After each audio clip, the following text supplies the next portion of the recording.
I'm going back to Chase, and I'm taking half of everything."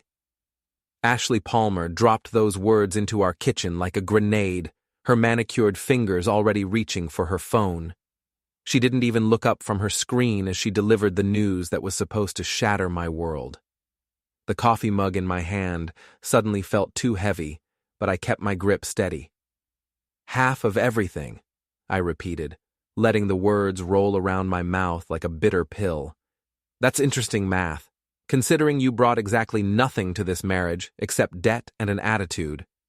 She finally looked up, that familiar smirk playing at the corners of her mouth, the same expression she wore when she thought she'd outsmarted someone at her marketing agency. "Logan, sweetie, you're forgetting something. Maine is a community property state. 50-50 split, no matter who earned what." I took a slow sip of coffee, watching her over the rim. Ashley had always been beautiful in that calculated way, every blonde highlight strategically placed, every outfit chosen to project success she hadn't quite achieved. But sitting there in our kitchen, already mentally dividing up our life like a corporate asset sale, she looked different, smaller somehow. "So you and Chase have this all figured out?" I asked. "We've been talking." She shrugged, gathering her keys from the counter. "He's got the penthouse downtown now. Tech startup's doing really well. He can give me things you never could." "Like what? Another bankruptcy? Because I remember Chase's last business venture pretty clearly." Her phone buzzed and she glanced down, that smirk widening. "That was 5 years ago. People change, Logan. Some people grow, some people—" She gestured vaguely at me, still in my construction company polo and work jeans. "Some people stay exactly the same." The front door slammed behind her with a finality that should have felt devastating. Instead, I found myself laughing, actually laughing, alone in my kitchen, as my wife of 8 years drove off to her ex-boyfriend's place with half my assets already spent in her mind. My phone rang 20 minutes later. Kara's name flashed on the screen, Ashley's younger sister, the anxious one who always got caught in the middle of Ashley's drama. Before we dive deeper into this story, I have one small request.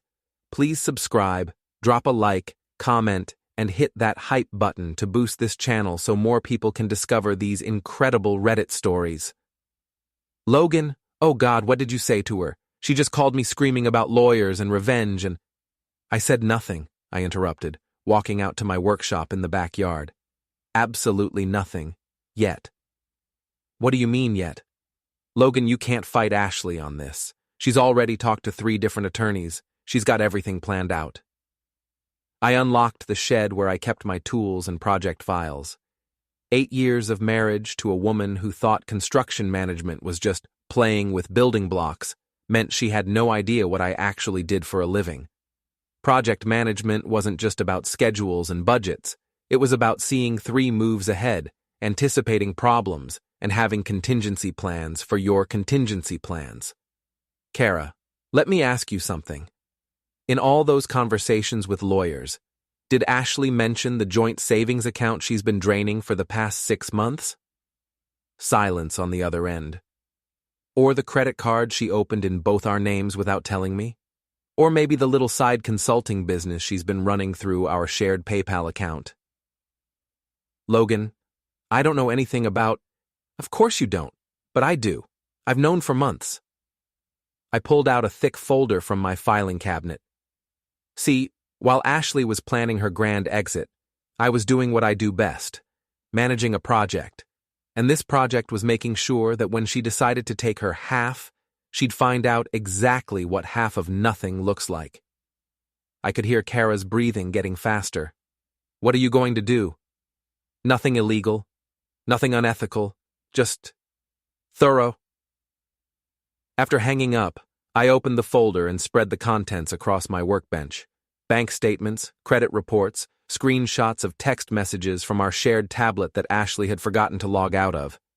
She and Chase had been planning this for months, but they'd made one crucial mistake. They'd underestimated exactly how much attention I paid to details. The texts were particularly enlightening, not just the affair stuff, which, honestly, I'd suspected for weeks, but the casual cruelty of their conversations. Screenshots of our wedding photos with laughing emojis, jokes about my boring job and sad little workshop, plans to humiliate me publicly at the yacht club gala next weekend, where Ashley wanted to announce their reunion in front of everyone we knew. Half of everything, I muttered, photographing each text thread. We'll see about that. My phone buzzed with a new message from Ashley. Staying at Chase's tonight. Don't wait up. Lawyer meeting tomorrow at 10. I typed back, take your time. I'll be here. But I wouldn't be.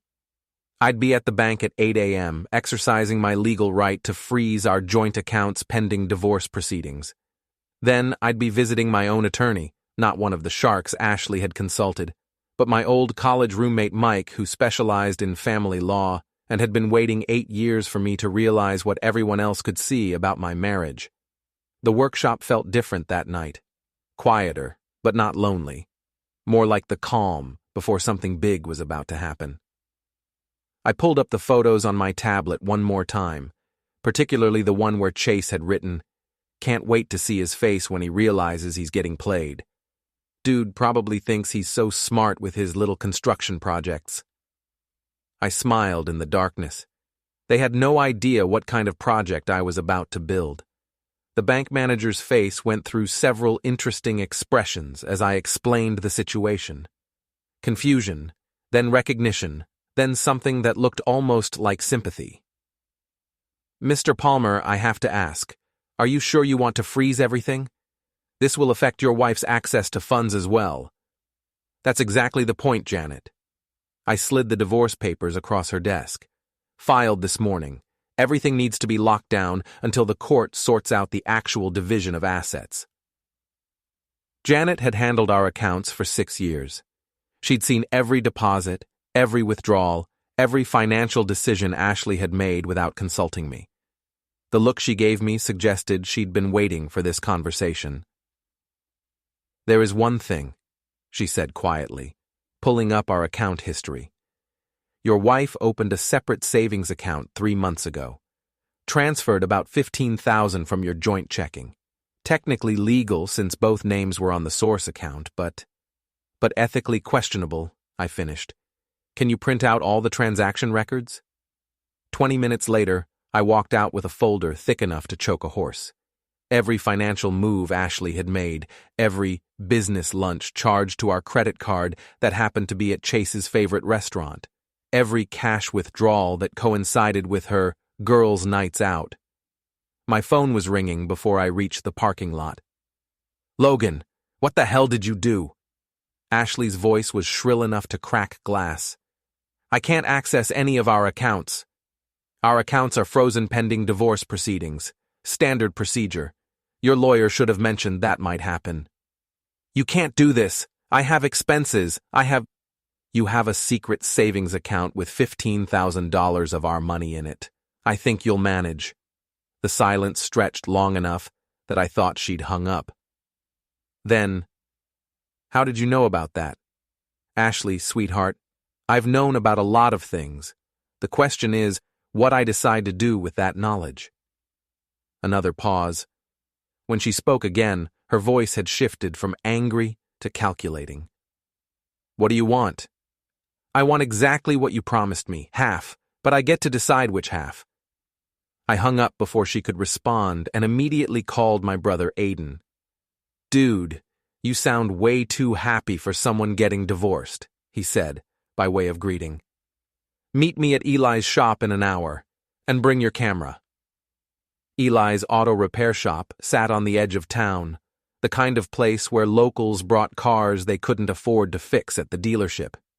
Eli Martinez had been my best friend since high school, back when Ashley was just the pretty girl who wouldn't give me the time of day. He'd been the only one honest enough to tell me marrying her was a mistake. "So she finally pulled the trigger," Eli said, wiping his hands on a greasy rag as I explained the situation.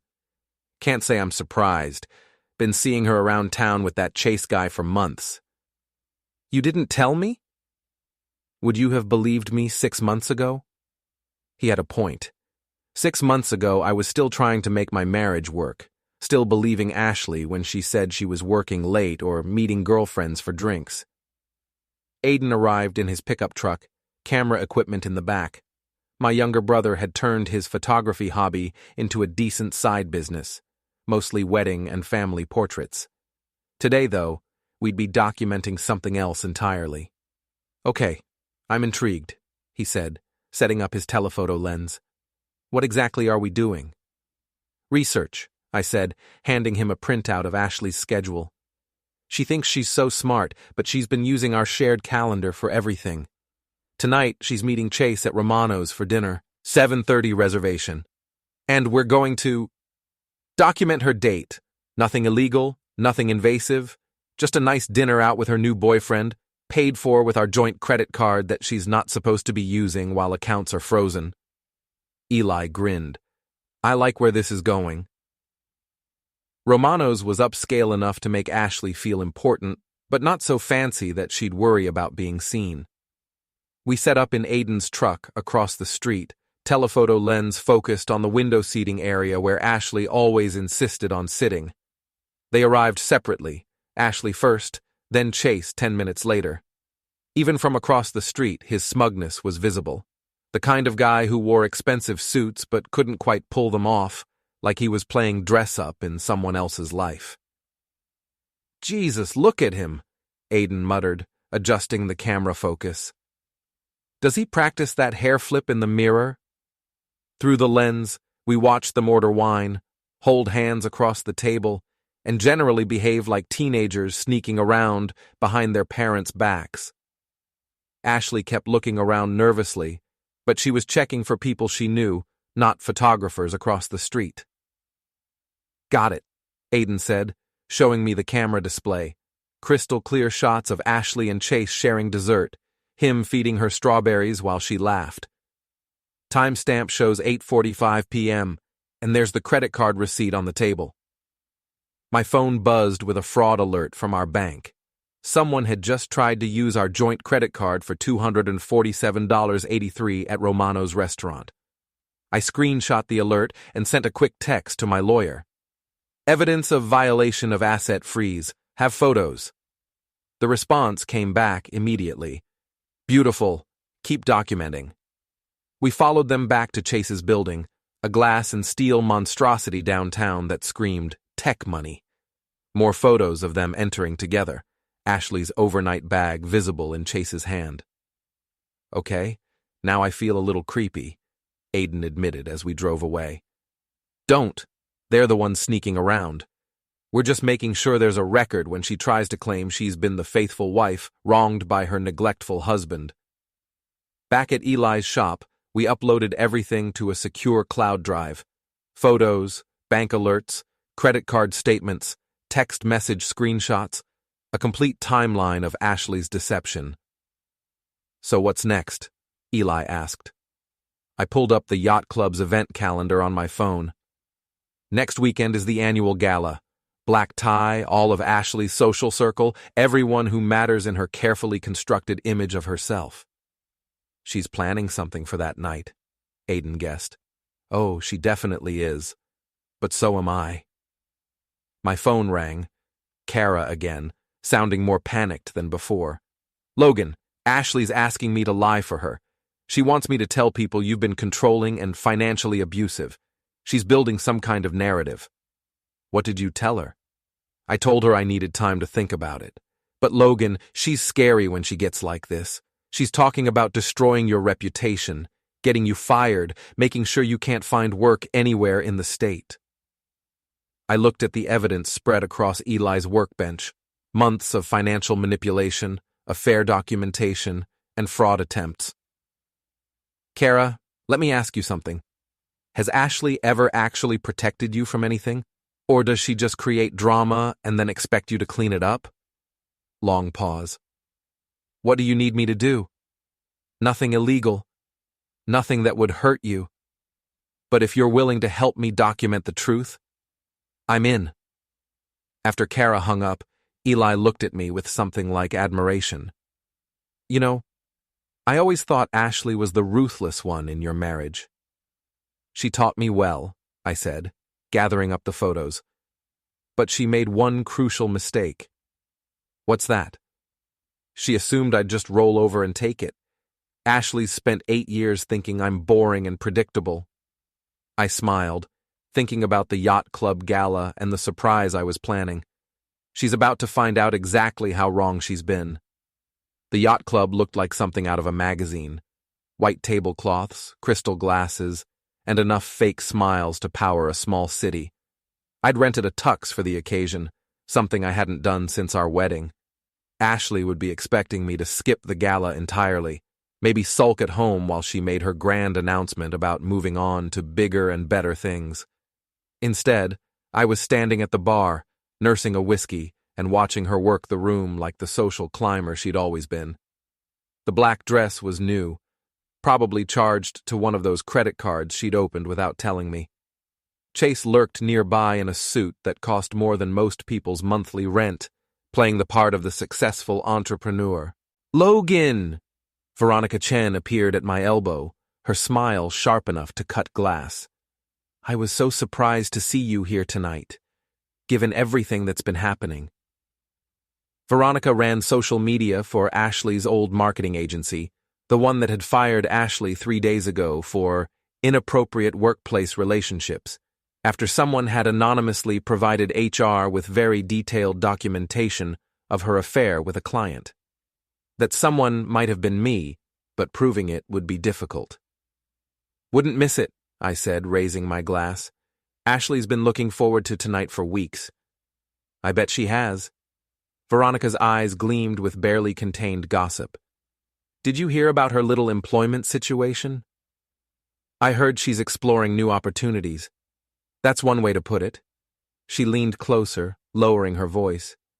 "Word is, she's been telling people you're the reason she lost her job. Some story about you sabotaging her career out of jealousy." I nodded thoughtfully. "Interesting theory? What do you think?" "I think Ashley's always been better at creating drama than taking responsibility for it." Veronica glanced across the room where Ashley was holding court with the yacht club wives, no doubt spinning some tale of victimhood. "But I also think she's underestimating how much people in this town actually pay attention." Meaning everyone's been watching this train wreck for months. The late nights, the mysterious phone calls, the way she's been treating you like dirt in public. Veronica pulled out her phone. "Some of us have been documenting things." She showed me her screen, a private group chat called Yacht Club Tea with about 30 members. Months of screenshots, photos, and observations about Ashley's behavior. The affair, the spending, the way she'd been bad-mouthing me to anyone who would listen. "Jesus, Veronica, you guys have been busy." "Honey, this is a small town. Ashley thought she was being subtle, but she's about as subtle as a brick through a window." She tucked the phone away. "Question is, what are you planning to do about it?" Before I could answer, the lights dimmed, and Club President Margaret Whitman took the microphone for the evening's announcements. Awards, acknowledgments, the usual social theater. But I knew what was coming next. Ashley had been hinting for weeks about having special news to share. Sure enough, Margaret smiled in Ashley's direction. "I understand we have some personal announcements tonight as well. Ashley Palmer, would you like to share your news?" Ashley practically floated to the front of the room, Chase trailing behind her like a lovesick puppy. She took the microphone with practiced confidence, her smile bright enough to power the entire yacht club. "Thank you all so much. As many of you know, Logan and I have decided to go our separate ways." She paused for the appropriate murmurs of sympathy. "It's been a difficult decision, but sometimes people just grow apart. Logan's a good man, but he's comfortable with a simple life. And I've realized I need someone who shares my ambitions." She reached for Chase's hand, pulling him closer to the microphone. "I'm thrilled to announce that Chase and I are rekindling our relationship. Some of you might remember we dated before I met Logan. Chase was my first love, actually. And now that he's built such a successful business, well, sometimes the universe has a way of bringing people back together when the timing is right." The crowd made appreciative noises. Ashley was eating it up, playing the role of the brave woman choosing love over security. Chase has been so supportive during this transition. He's helped me realize that I don't have to settle for less than I deserve. Life's too short to spend it with someone who doesn't appreciate your potential. That was my cue. I pulled out my phone and opened the audio file I'd prepared, a compilation of Ashley and Chase's text messages, read aloud by a text-to-speech program. But not just any messages, the ones where they mocked everyone in this room. Testing, testing, I said into the club's sound system, having quietly switched the microphone input while Ashley was basking in attention. Sorry to interrupt, but I thought everyone might like to hear what Ashley and Chase really think about this evening. The first message played crystal clear through the yacht club's expensive speakers. God, these yacht club people are so pathetic. Margaret Whitman thinks she's royalty because her husband owns a car dealership. And don't get me started on the wives, bunch of bored housewives with too much money and not enough brain cells. Ashley's face went white. Chase lunged for the sound system, but I was already playing the next message. Logan's going to be so humiliated at the gala. I can't wait to see his face when I announce we're together. Poor little construction worker, losing his wife to a real entrepreneur. Maybe he can build himself a bridge to get over it. The room had gone silent. You could have heard a pin drop on the yacht club's imported marble floors. But I wasn't done. The final message was the best one. These people are so easy to manipulate. Give them a sob story about an unfulfilling marriage and they eat it up. Logan's not a bad guy, just boring as hell. But Chase, baby, you should see how much money I've managed to hide from him. By the time the divorce is final, I'll have enough to start fresh, and he'll be stuck with the debt. It's almost too easy. Ashley made a sound like a wounded animal. The yacht club wives were staring at her, with expressions ranging from shock to disgust. Margaret Whitman looked like she'd swallowed something unpleasant. Those messages are fake, Ashley shouted, her composure completely shattered. He's trying to frame me. Logan's been stalking me, harassing me, trying to destroy my reputation because he can't handle being left. But Veronica was already on her phone, pulling up the yacht club T-chat. Actually, Ashley, we've been documenting your behavior for months. And honey, those messages sound exactly like the things you've been saying in person. Chase tried to salvage the situation.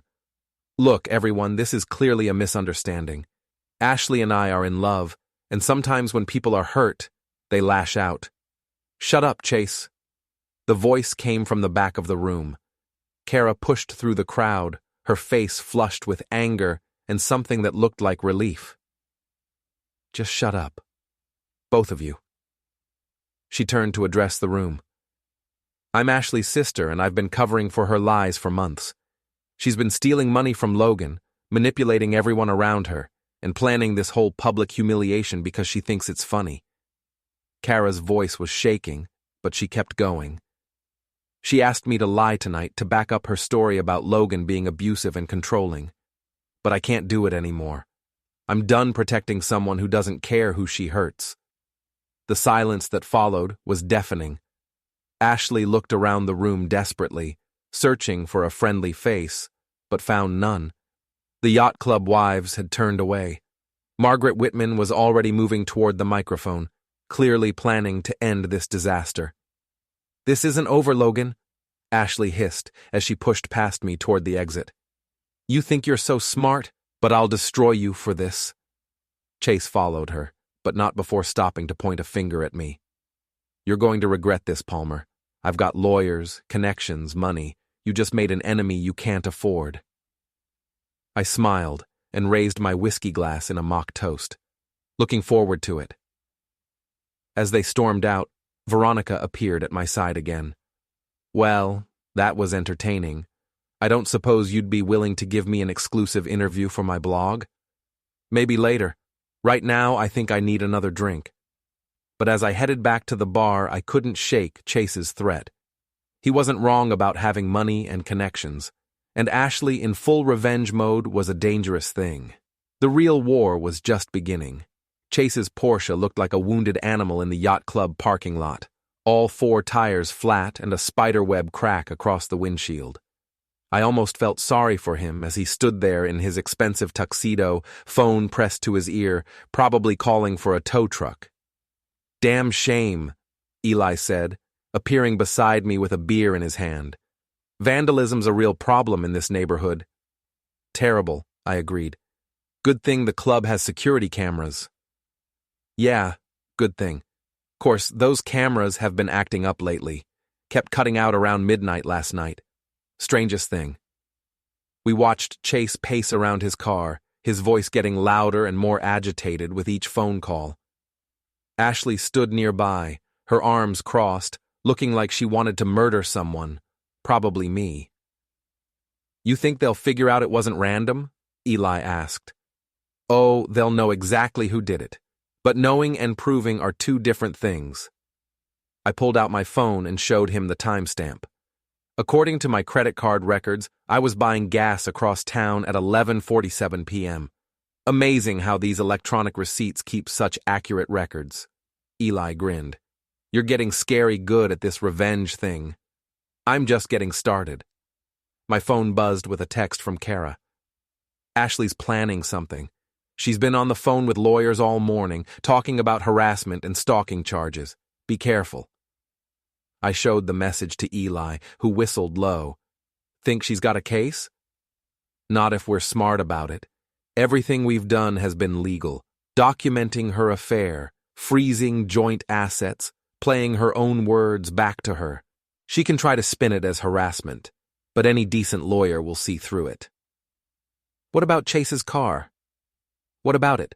I was across town buying gas. You were home with your wife. Sometimes bad things just happen to bad people." We walked back toward the club, where the gala was winding down.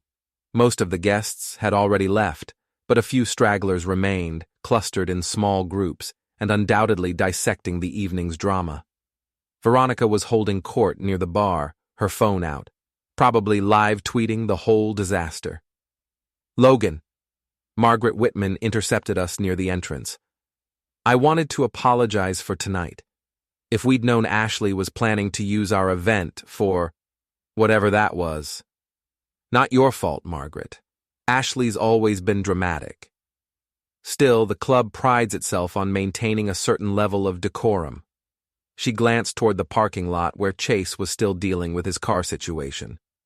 "I hope this doesn't reflect poorly on our membership standards." "I'm sure it won't be an issue going forward." Margaret nodded, but her expression suggested she was already mentally reviewing the club's guest policies. My phone rang. Mike, my lawyer, calling past midnight on a Saturday. That couldn't be good news. "Logan, we need to talk. Ashley's attorney filed an emergency motion this afternoon. They're claiming harassment, stalking, and intentional infliction of emotional distress." "Based on what evidence?" "The yacht club incident, mostly. They're spinning it as a calculated public humiliation designed to damage her reputation and emotional well-being." I walked away from Eli and Margaret, finding a quiet corner of the club's lobby. "Mike, everything I did was legal." I played back her own words she sent through our shared devices. "I know that, and you know that. But they're arguing you obtained those messages through illegal surveillance. They're also claiming the audio was doctored." "It wasn't." "Can you prove that?" I thought about the original screenshots on my phone, the metadata that would show when and how the messages were captured. "Yeah, I can prove it." "Good. But Logan, there's something else. They're also filing for an emergency restraining order. If it goes through, you won't be able to contact Ashley directly, and you'll have to stay at least 500 feet away from her residence and workplace." Her workplace fired her 3 days ago. Her new workplace. Apparently Chase hired her as a consultant for his company. Of course he did. "What do you need from me?" "Everything. Every piece of evidence, every document, every photo. If we're going to fight this, I need to know exactly what we're dealing with." After hanging up, I found Eli and explained the situation. His expression grew darker with each detail. So they're trying to paint you as the bad guy. Classic Ashley move. When she can't win on the merits, she changes the rules. What's the plan? I looked out at the parking lot where Chase was finally loading his damaged Porsche onto a tow truck. Ashley stood beside him, her phone pressed to her ear, probably already calling in favors and spinning the night's events to her advantage. The plan is to give them exactly what they want. Come again? They want to make this about harassment and stalking? Fine. Let's see how that works out when the court gets a complete picture of Ashley's behavior over the past 6 months. Eli raised an eyebrow. You've got more evidence? Eli, I've got enough evidence to wallpaper their fancy penthouse.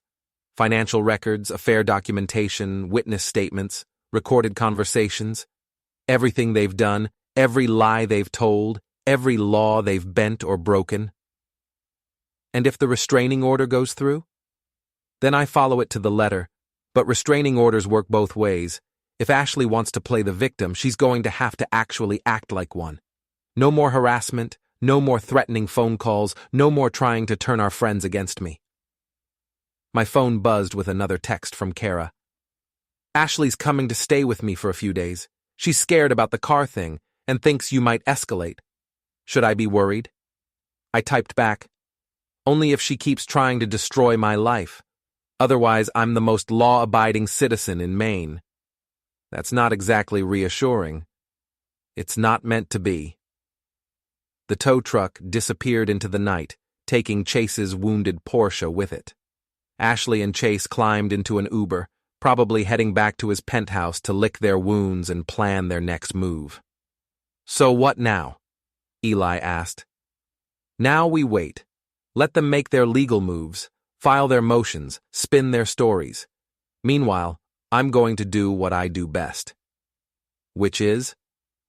Project management. Ashley thinks she's fighting a war, but she's actually just another construction project, and I've never missed a deadline yet. As we walked to our cars, I pulled up my phone and started a new document. Project Ashley, Phase 2, Foundation Demolition. By the time I was done with her, she'd understand exactly what half of nothing looked like. The restraining order came through on Tuesday morning, delivered by a sheriff's deputy who looked like he'd rather be anywhere else. 500 feet minimum distance, no direct contact, no social media interaction. Ashley had managed to paint herself as the victim of a dangerous, obsessive ex-husband. You seem pretty calm for someone who just got legally labeled a stalker, Mike observed, reviewing the paperwork in his office, because this is exactly what I wanted to happen. Mike looked up from the documents. Come again? Ashley thinks she's won something. She thinks she's tied my hands, made me powerless, but what she's actually done is given me legal cover for everything that comes next. Logan, you're starting to worry me. I pulled out my phone and showed him a screenshot of Ashley's Instagram story from that morning, a photo of her and Chase at an expensive brunch spot, captioned, "Living my best life." Sometimes the universe removes toxic people to make room for amazing ones. Blessed Natur new beginnings. Authentic. She's already violating the spirit of the restraining order, I said. It's supposed to protect her from harassment, not give her a platform to publicly mock me. That's not necessarily a legal violation, but it establishes a pattern, and patterns matter when we get to court. Mike leaned back in his chair. What are you planning? I'm planning to follow the law exactly. No contact with Ashley, no going within 500 feet of her known locations, no social media interactions. I'm going to be the most compliant defendant in the history of restraining orders. And while I'm being compliant, other people are going to be living their lives, making their own choices, having their own conversations. As if on cue, my phone buzzed with a text from Veronica. Coffee later? I have updates on the yacht club situation. Mike watched me type a response. You're using other people to do your dirty work. I'm not using anyone. I'm just available to listen when people want to share information. Logan, Mike, everything Ashley and Chase have done has been public. The affair, the financial manipulation, the lies, the threats. I didn't make them behave badly, I just documented it. And now that they've painted me as the villain, people are starting to see their behavior more clearly. I showed him my phone again, a group text between me, Eli, Aiden, and Kara that had been active since the yacht club incident. Not planning anything illegal, just sharing observations and information. Kara's been living with Ashley for 3 days, I explained. She's documenting everything, the spending, the planning, the way Ashley talks about this whole situation when she thinks no one's listening. That could be seen as circumventing the restraining order. How? Kara's Ashley's sister. She's not my agent or employee. She's just someone who's gotten tired of covering for Ashley's behavior. Mike was quiet for a long moment. What's the end game here? Ashley wants to destroy my reputation and take half my assets? Fine. But she's going to find out that reputation is a two-way street, and assets can disappear faster than she can count them. Legally. Absolutely legally. That afternoon, I met Veronica at a coffee shop across town, well outside the 500-foot radius of anywhere Ashley might be. She arrived with a tablet full of screenshots and a smile that suggested she'd been having way too much fun with this situation. So, the yacht club wives have been busy, she said, pulling up her private group chat. Turns out Ashley's been borrowing money from half of them over the past year.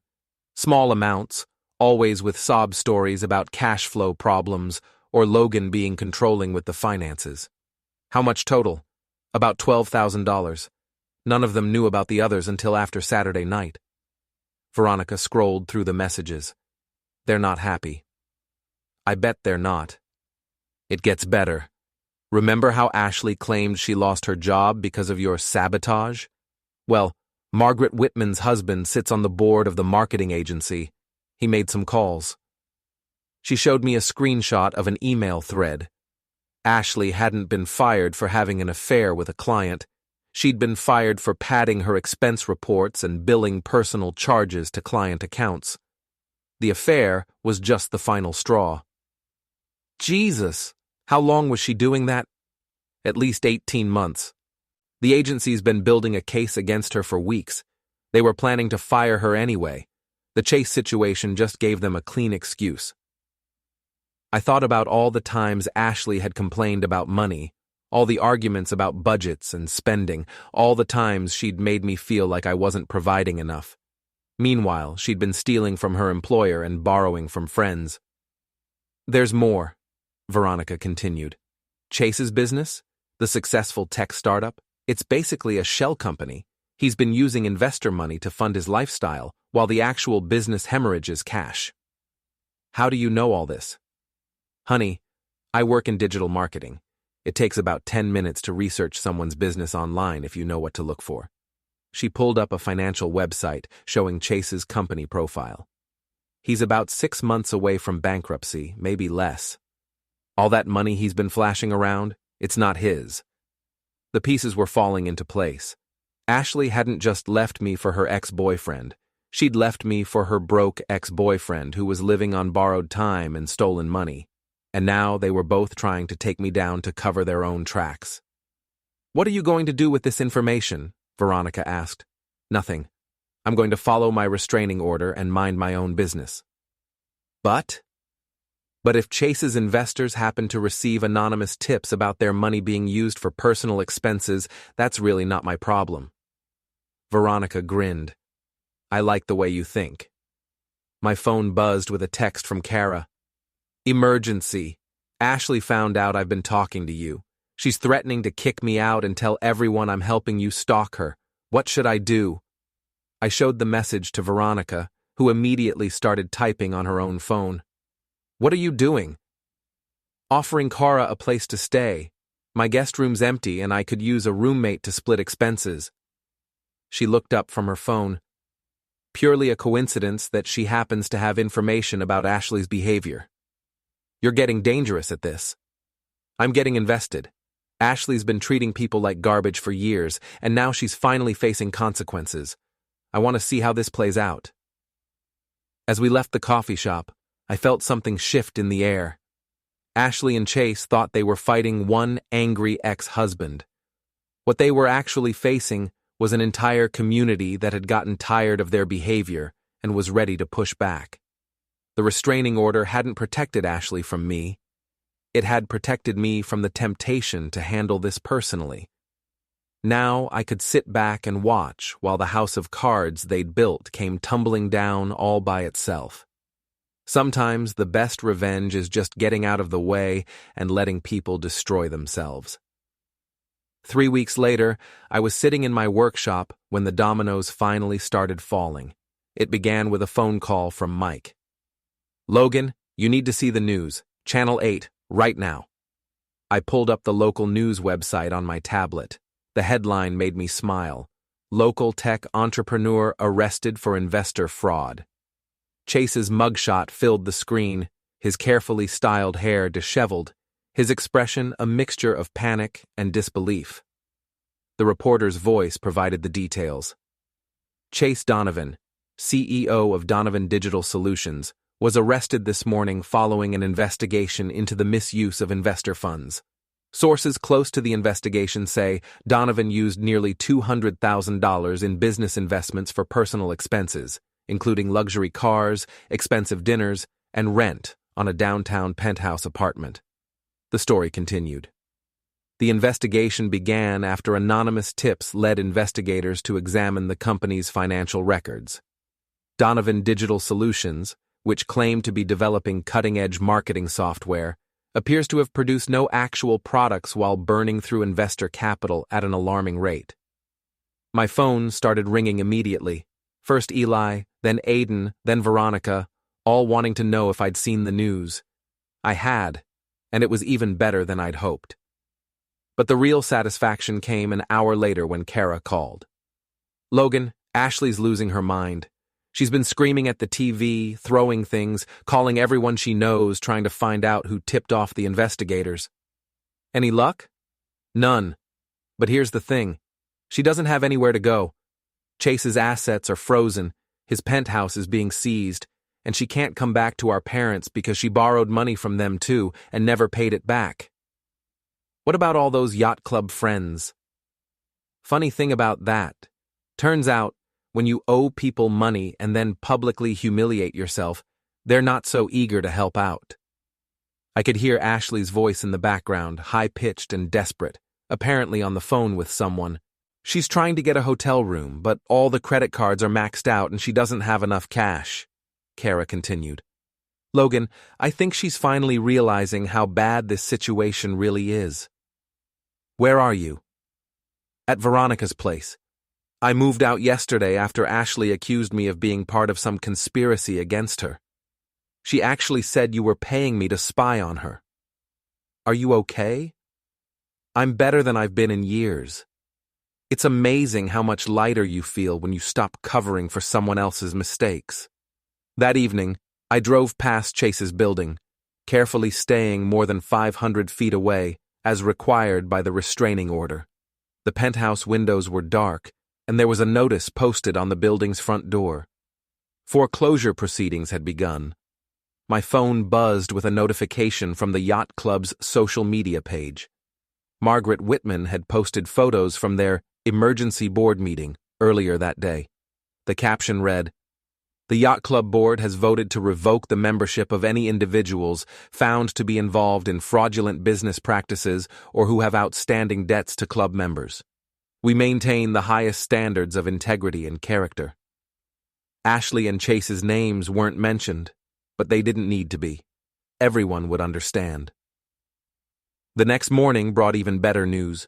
Mike called with an update on the divorce proceedings. Ashley's lawyer wants to settle. Apparently, her financial situation has changed dramatically in the past 48 hours. I bet it has. What are they offering? She'll drop the harassment charges and the restraining order in exchange for a quick, no-fault divorce.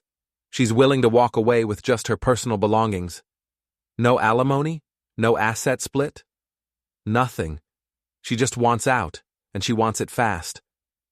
I thought about Ashley's original demand. Half of everything. Now she was willing to leave with nothing just to escape the mess she'd created. What's the catch? No catch. She's desperate, Logan. Chase is probably going to prison. Her reputation is destroyed.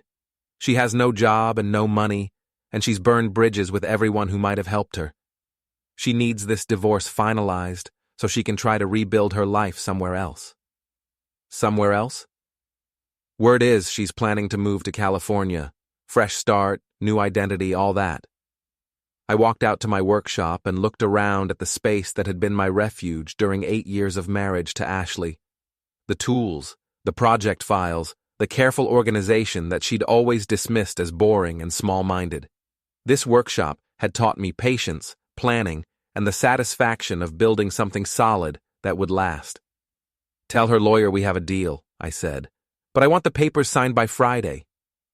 Logan, are you sure? Legally, you're entitled to pursue the harassment charges, and there might be grounds for financial compensation given her behavior. Mike, I don't want her money. I don't want her apologies. I just want her gone. Friday afternoon, I sat in Mike's office watching Ashley sign the divorce papers. She looked different, smaller, older, like someone who'd been carrying a heavy weight and had finally set it down. The designer clothes were gone, replaced by jeans and a plain sweater. Her hair was pulled back in a simple ponytail, no expensive styling. She didn't look at me during the signing, didn't speak except to answer the lawyer's questions. When it was over, she gathered her purse and headed for the door. Ashley, I said quietly. She stopped but didn't turn around. For what it's worth, I hope you figure things out in California. She stood there for a moment, her shoulders tense. Then, without turning around, she said, I'm sorry, Logan, for all of it. The door closed behind her, and she was gone. Mike looked at me across the conference table. How do you feel? I thought about the question. How did I feel? Not angry anymore, not hurt, not even particularly satisfied. Just free. I feel like I can finally start building something new. That evening, I met Eli, Aiden, and Kara at our usual bar. Veronica joined us, bringing along Margaret Whitman and a few other yacht club members who had become unlikely allies during the past month. So, what's next? Eli asked, raising his beer in a toast. You're a free man now. I looked around the table at these people who had supported me, helped me, and shown me what real friendship looked like. For 8 years, I'd been so focused on trying to make Ashley happy that I'd forgotten what it felt like to be surrounded by people who actually cared about me. Next, I'm going to take that promotion the company offered me last year, the one Ashley said I shouldn't take because it would mean too much travel. The regional manager position? Aiden asked. That's the one. Turns out I like the idea of seeing new places, working on bigger projects. What about the house? Selling it. Too many memories, and honestly, it's too big for one person. I pulled out my phone and showed them a listing I'd been looking at. Found a place on the lake about 20 minutes out of town. Has a big workshop space and a dock for a boat. Margaret laughed. Logan Parker, boat owner. I never would have predicted that. Neither would I. But that's the thing about starting over. You get to surprise yourself. As the evening wound down, Kara pulled me aside. I heard from Ashley today. She made it to California. How's she doing? Better, I think. She got a job at a small marketing firm in Sacramento. Nothing fancy, but it's honest work. Kara paused. She asked me to tell you something. What's that? She said she finally understands what you meant about building something that lasts. She's going to try to do that now instead of just taking shortcuts. I nodded. Good for her. Do you mean that? I thought about it. Did I mean it? Ashley had put me through hell, tried to destroy my reputation, and nearly succeeded in taking everything I'd worked for. But she was also someone I'd loved once, someone I'd hoped to build a life with. Yeah, I said finally. I mean it. We both deserved better than what we had together. Maybe now we can both find it. As I drove home that night, I passed the yacht club where this whole thing had started. The parking lot was empty, the building dark except for security lights. In a few months, none of this would matter anymore. Ashley would be building a new life in California. Chase would be dealing with the consequences of his choices, and I would be starting fresh in a house by the lake.